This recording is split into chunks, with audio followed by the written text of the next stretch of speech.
पाकपतन में सूबाई वजीर सेहत ख्वाजा इमरान नजीर का DHQ अस्पताल का अचानक दौरा। आइए चलते हैं डिस्ट्रिक्ट रिपोर्टर नईम अशरफ रंधावा की तफसीली रिपोर्ट की जानिब। आज तक की वीडियोस देखने के लिए हमारा चैनल सब्सक्राइब कीजिए और बेल आइकन को क्लिक कीजिए ताकि आप हमारी आने वाली वीडियोस से बाखबर रह सकें। पाकपतन सूबाई वजीर सेहत ख्वाजा इमरान नजीर का DHQ अस्पताल का अचानक दौरा, सहूलियात का तफसीली जायजा, 9 बरतरफ मुलाजमीन की बहाली का हुक्म। डिस्ट्रिक्ट रिपोर्टर नईम अशरफ रंधावा, पाकपतन, और आप देख रहे हैं आज तक। सूबाई वजीर सेहत ख्वाजा इमरान नजीर ने आज DHQ अस्पताल पाकपतन का अचानक दौरा किया। दौरे के दौरान उन्होंने मुख्तलिफ wards, emergency, CT scan unit और फार्मेसी का तफसीली मुआयना किया।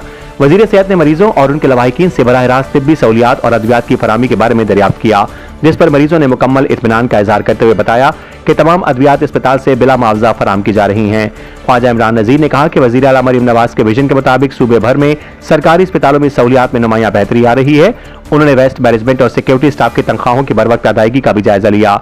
सूबाई वजीर ने डेली वेजेस पर काम करने वाले 9 बरतरफ मुलाजमीन की फौरी बहाली का हुक्म जारी करते हुए हेल्थ काउंसिल फंड्स की फौरी फराहमी की हिदायत भी की। ख्वाजा इमरान नजीर ने कहा कि पंजाब में सेहत के शोबे में देरपा और मौसर इस्लाहात जारी हैं। सैलाब के दौरान महकमा सेहत की शानदार कारकर्दगी के बायस कोई वबाई मर्ज या सांप काटने का केस रिपोर्ट नहीं हुआ। उन्होंने बताया कि शुगर के मरीजों को घर बैठे इंसुलिन की फराहमी जारी है, जबकि क्लिनिक ऑन व्हील्स प्रोग्राम को मजीद वुसअत दी जा रही है। DHQ अस्पताल में हालिया अफसोसनाक वाक़े के बाद किए गए इस्लाही इक़दाम के मज़बूत नताइज सामने आ रहे हैं। नई CEO हेल्थ और मेडिकल सुपरिटेंडेंट की कारकर्दगी को सूबाई वजीर ने काबिल तहसीन करार दिया। आखिर में उन्होंने कहा कि DHQ पाकपतन को मिसाली अस्पताल बनाने के लिए मुसलसल इक़दाम जारी रहेंगे।